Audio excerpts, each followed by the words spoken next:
माँ आदिशक्ति वेद माता और परम पूज्य गुरुदेव के श्री चरणों में सशत वंदन करते हुए आइए सज्जनों, परम पूज्य गुरुदेव की अखंड ज्योति पत्रिका में जो लेख प्रकाशित हुआ, संकल्प शक्ति की दुर्बलता, इस शीर्षक से जो लेख प्रकाशित हुआ उसको आत्मसात करेंगे। बहुत ही सुंदर और मार्मिक लेख है।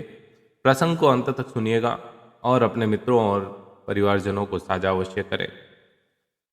सज्जनों, परम पूज्य गुरुदेव कहते हैं कि आध्यात्मिक उद्देश्यों की पूर्ति के लिए मनोबल की नितांत आवश्यकता है।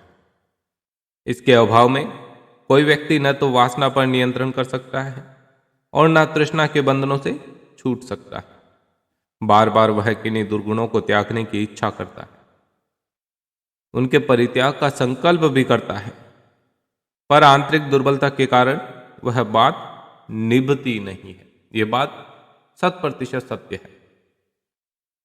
मनोवेगों का उफान जब आता है तो उस परित्याग के दुर्बल निश्चय की बात में उखाड़ फेंकता है।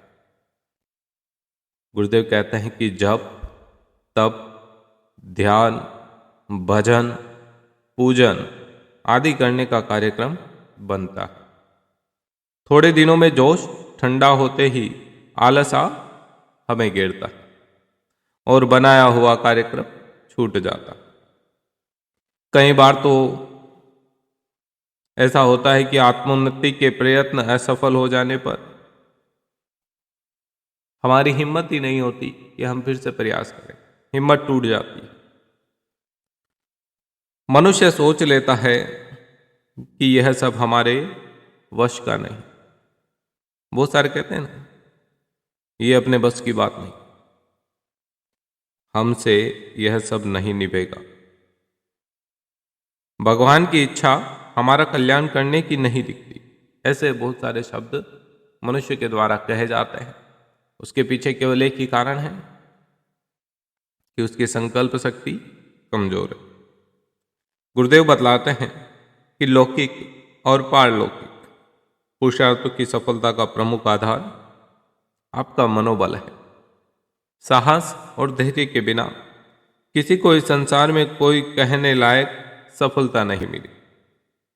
इसलिए मानव जीवन का पूरा लाभ उठाने के इच्छुक सदा से अपने मनोबल को बढ़ाने का प्रयत्न करते रहे। जिसे यह तत्व जितनी अधिक मात्रा में उपलब्ध हो गया, वह उतना ही मनोरथ में सफल होता देखा जाएगा, अपने जीवन में सफल होता महसूस करेगा। संकल्प शक्ति एक ऐसी इंटरनल एनर्जी है कि जिसका कोई तोड़ नहीं। अगर किसी व्यक्ति ने अपनी संकल्प शक्ति को साध लिया तो ये मान के चलो कि उसको हराने वाला कोई नहीं। महाराणा प्रताप को लीजिए, पूरे भारतवर्ष में मुगलों का शासन था, लेकिन महाराणा प्रताप की संकल्प शक्ति थी कि मैं अपनी मातृभूमि को पराधीन नहीं होने दे सकता, और इसी संकल्प शक्ति के बल पर उन्होंने मुगलों के चक्के छुड़ा दिए और एक छोटा सा प्रांत इतनी बड़ी मुगल सेना नहीं जीत पाई।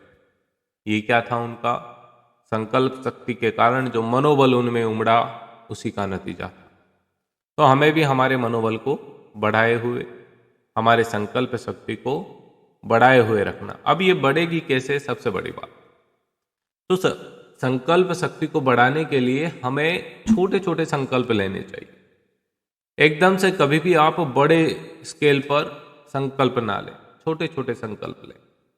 जैसे मैं प्रतिदिन सुबह 5 बजे उठूंगा, उठते ही नित्य कर्म करके मैं पूजा अर्चना करूंगा। ये छोटा सा संकल्प, और प्रयास करें कि अपने नियम को कभी भंग ना होने दें। उसके बाद अन्य नियम, जैसे कि मुझे गुस्सा आता है तो मैं गुस्सा नहीं करूंगा, किसी की गलती पर उसे डांटूंगा नहीं, उसे प्यार से समझाऊंगा। इस प्रकार के छोटे छोटे संकल्प जब आप लेंगे तो धीरे धीरे आपकी संकल्प शक्ति बढ़ती चली जाएगी और फिर आप बड़ा संकल्प ले सकते। प्रिय साथियों, आप सभी को यह प्रसंग कैसा लगा? प्रसंग यदि अच्छा लगा तो लाइक शेयर करिएगा, और अभी तक गुरुदेव के चैनल को सब्सक्राइब नहीं किया है तो सब्सक्राइब अवश्य कर लीजिए। जय श्री राम।